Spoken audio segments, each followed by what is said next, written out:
Cara hasilin puluhan juta rupiah sampai ratusan juta rupiah hanya lewat sosial media.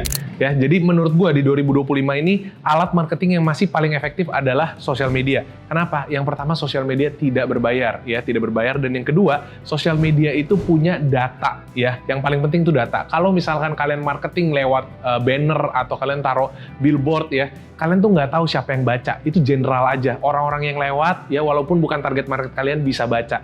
Tapi kalau misalkan lewat sosial media itu sangat terukur dan datanya sangat bagus, ya. Jadi kalian bisa betul-betul menyasar target market kalian aja. Misalkan kalian jual produk untuk ibu rumah tangga, ya langsung targetnya langsung ibu rumah tangga aja, ya. Jadi video ini gue buat orang-orang yang belum pernah menghasilkan uang lewat sosial media atau udah pernah tapi baru sedikit. Ya, kenapa gue sebut puluhan juta sampai seratusan juta? Sebenarnya potensinya bisa sampai miliaran, tapi gue nggak mau muluk-muluk, ya, karena gue buat di sini buat baru pemula. Jadi gue sebut puluhan juta dulu, ya. Kenapa? Karena gue sendiri sudah melakukan, gue sudah merasakan, ya.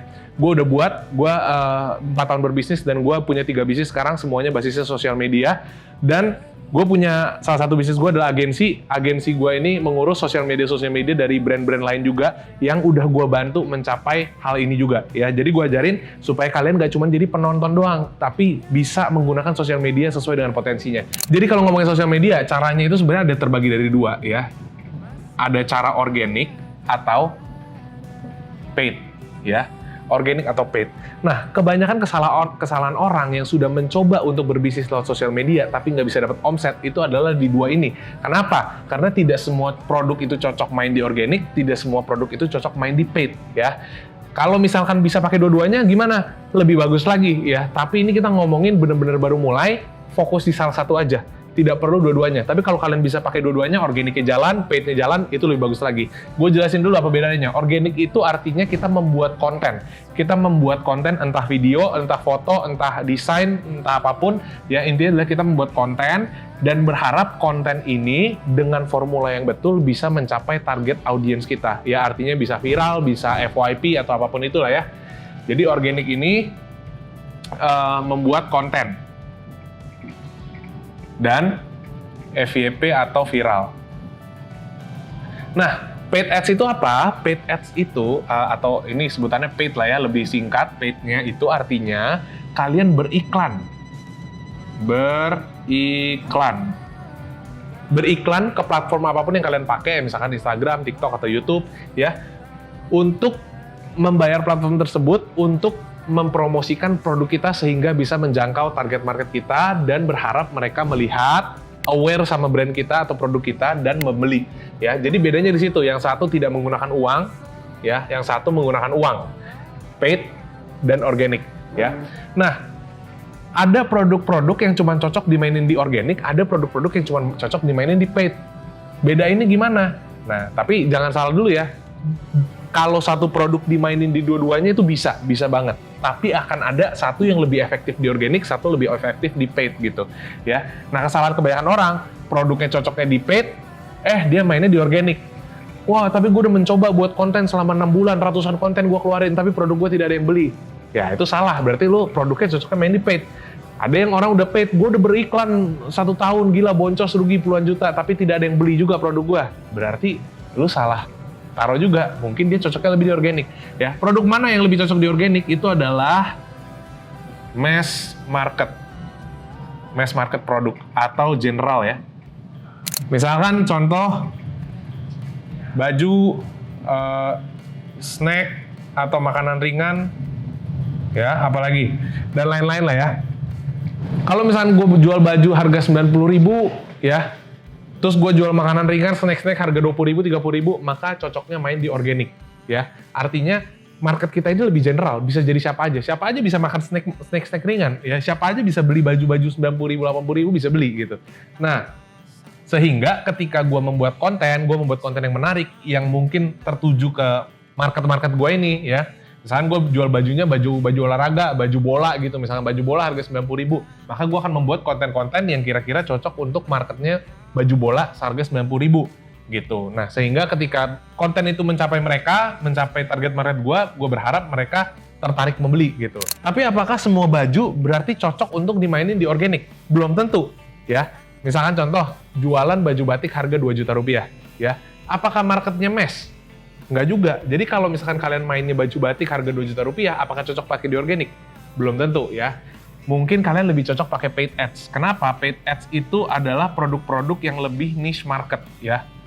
Niche market artinya apa? Bukan orang-orang general lagi, tapi bener-bener orang yang terukur. Bener-bener market ini terkerucut ya, terkerucut menjadi market yang lebih kecil daripada general market gitu. Contohnya apa? Misalkan batik harga 2 juta, kira-kira yang pakai biasanya siapa sih? Apakah orang sehari-hari, orang pada umumnya general itu pakai baju batik harga 2 juta rupiah? Kan enggak. Mungkin lebih ke pejabat, ya kan? Atau bisnis. Ya, pejabat atau orang-orang bisnis.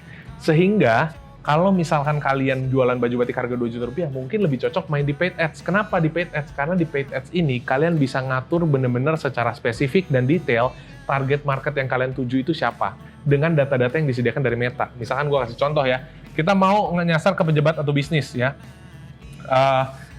Gue akan bikin suatu konten atau suatu materi iklan ya, terus gue bayar ke platformnya, platform iklan tersebut, misalkan Instagram gitu ya. Gue bayar ke Instagram untuk mengiklankan materi gue tadi ya ke orang-orang dengan kondisi berikut. Misalkan gue mau nyasar pejabat, kira-kira laki-laki atau perempuan umur 35 sampai 50 tahun, ya kan? Biasa pejabat kan umurnya kira-kira 30-an ke atas lah ya. Ada nggak pejabat umur 20 tahun? Ada mungkin ya, tapi mungkin 1 atau 2, nggak banyak gitu. Tapi kalau misalkan kita ngomongin secara general, pejabat rata-rata umurnya udah 30 tahun ke atas. Laki-laki perempuan 30 sampai 50, mungkin domisili di Jakarta, ya kan? Terus kira-kira behavior apa nih yang para pejabat ini itu punya yang sama dengan target market kita?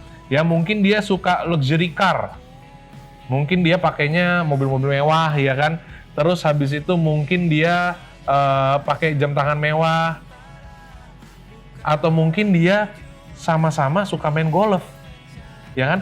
Nah, semua ini ya, detail interest ini, itu bisa kita set up di platform sehingga iklan kita itu muncul ke orang-orang dengan kondisi-kondisi yang sudah kita targetin ini.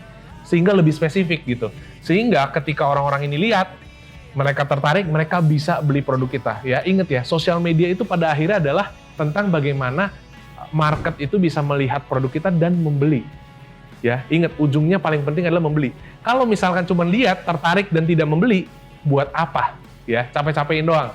Ya, jadi jangan bangga-banggain, brand gua 2 juta views setiap bulan, 3 juta views. Pertanyaan gua paling akhir selalu adalah omsetnya berapa per bulan. Percuma 2 juta views tapi nggak ada omset, karena ini gua udah rasain sendiri ya. Contoh misalnya salah satu produk yang lebih niche itu adalah produk yang gua jual, lampu hias. Lampu hias itu produknya lebih niche, tidak orang sehari-hari itu pakai gitu. Orang yang jalan di pinggir jalan, lagi jalan tiba-tiba lihat lampu hias, pengen beli lampu hias gitu. Nggak kayak gitu. Orang mesti ada lagi bangun rumah atau lagi renovasi rumah, baru mereka beli lampu hias. Kalau nggak ya nggak ada, nggak beli gitu. Sehari-hari nggak ada beli gitu. Ya, sehingga gue lebih cocok main di paid. Ya, sehingga gue tidak memaksakan untuk viral secara organik. Ya, pernah nggak viral? Pernah. Ya. Bukan TikTok gue sekarang ya, TikTok gue ada yang 1,5 juta views videonya.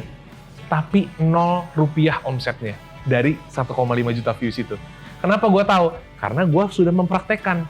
Gue sudah jalanin selama 4 tahun ini ya. Jadi itu yang membedakan organik antara organik dan paid ads ya. Jadi kalau misalkan kalian punya produk, kalian pengen mulai jualan di sosial media, kalian harus tentukan dulu kalian mau main di organik atau di paid.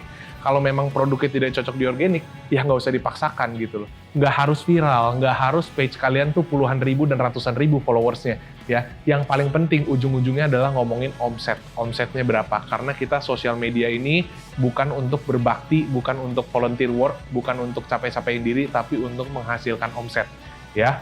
Ya, jadi itu dia pelajaran hari ini tentang cara menggunakan sosial media dengan benar. Kalau misalkan kalian tertarik untuk mempelajari lebih dalam, kalian bisa subscribe atau langsung follow dulu di Instagram gua atau di TikTok gua. Gua mungkin akan ke depannya lebih banyak sharing-sharing lagi di sana.